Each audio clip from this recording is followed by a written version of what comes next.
नमस्कार, आप देख रहे हैं आवाज इंडिया, देश की भरोसेमंद आवाज। और मैं हूं इशिता चक्रवर्ती। खबरों का सिलसिला शुरू करने से पहले आइए एक नजर डालते हैं आज की बड़ी हेडलाइंस पर। 3 भाषा नीति पर घमासान, धर्मेंद्र प्रधान ने किया बचाव। नीट पेपर लीक पर सुप्रीम कोर्ट सख्त, एनटीए को लगाई फटकार। त्विषा शर्मा केस में 2 आरोपी सीबीआई रिमांड पर। डबल पासपोर्ट केस में अब्दुल्ला आजम को राहत। और चुनरी चुनरी गाने को लेकर बॉम्बे हाईकोर्ट पहुंचे वाशु भगनानी। अब खबरें विस्तार से। नीट यूजी 2026 पेपर लीक मामले में सुप्रीम कोर्ट ने सख्त रुख अपनाते हुए जांच की निगरानी करने का फैसला किया है।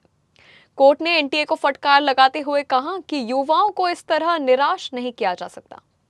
सुनवाई के दौरान अदालत ने केंद्र सरकार और एनटीए से परीक्षा प्रणाली को लेकर पूरी तरह सुरक्षित और पारदर्शी बनाने की योजना मांगी। सुप्रीम कोर्ट ने कहा कि जब तक जिम्मेदार लोगों की जवाबदेही तय नहीं होगी, तब तक इस समस्या का स्थायी समाधान संभव नहीं है। एनटीए ने कोर्ट को बताया है कि री एग्जाम के लिए सुरक्षा व्यवस्था और निगरानी प्रणाली को और मजबूत किया गया है। केंद्र सरकार ने भी अदालत को भरोसा दिलाया है कि मामले की गंभीरता से जांच की जा रही है और दोषियों पर कड़ी कार्रवाई होगी।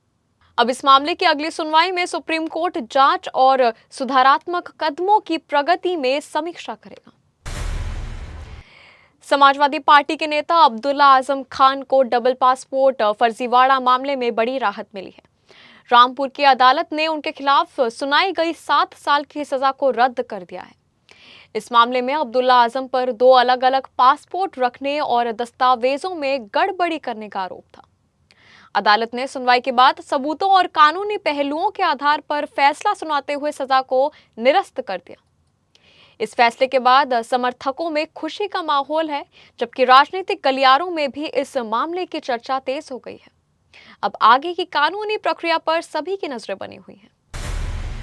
भोपाल के चर्चित त्विषा शर्मा मर्डर केस में अदालत ने बड़ा फैसला सुनाया है। कोर्ट ने आरोपी गिरिबाला सिंह और समर्थ सिंह को 2 जून तक सीबीआई रिमांड पर भेज दिया है। सीबीआई अब दोनों आरोपियों से हत्या और मामले से जुड़े अन्य पहलुओं को लेकर पूछताछ करेगी।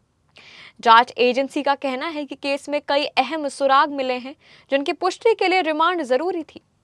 सुनवाई के दौरान अदालत में सुरक्षा के कड़े इंतजाम किए गए थे। इस मामले ने पूरे प्रदेश में सनसनी फैला दी है और लोग लगातार न्याय की मांग कर रहे हैं। सीबीएसई की 3 भाषा नीति को लेकर देश भर में विवाद बढ़ता जा रहा है। इस बीच केंद्रीय शिक्षा मंत्री धर्मेंद्र प्रधान ने नीति का बचाव करते हुए कहा कि उनकी बेटी ने भी 8वीं कक्षा तक मराठी भाषा की पढ़ाई की है। उन्होंने कहा कि नई शिक्षा नीति का उद्देश्य छात्रों पर बोझ बढ़ाना नहीं, बल्कि विभिन्न भारतीय भाषाओं को जोड़ना है। धर्मेंद्र प्रधान ने विपक्ष पर इस मुद्दे को राजनीतिक रंग देने का आरोप भी लगाया।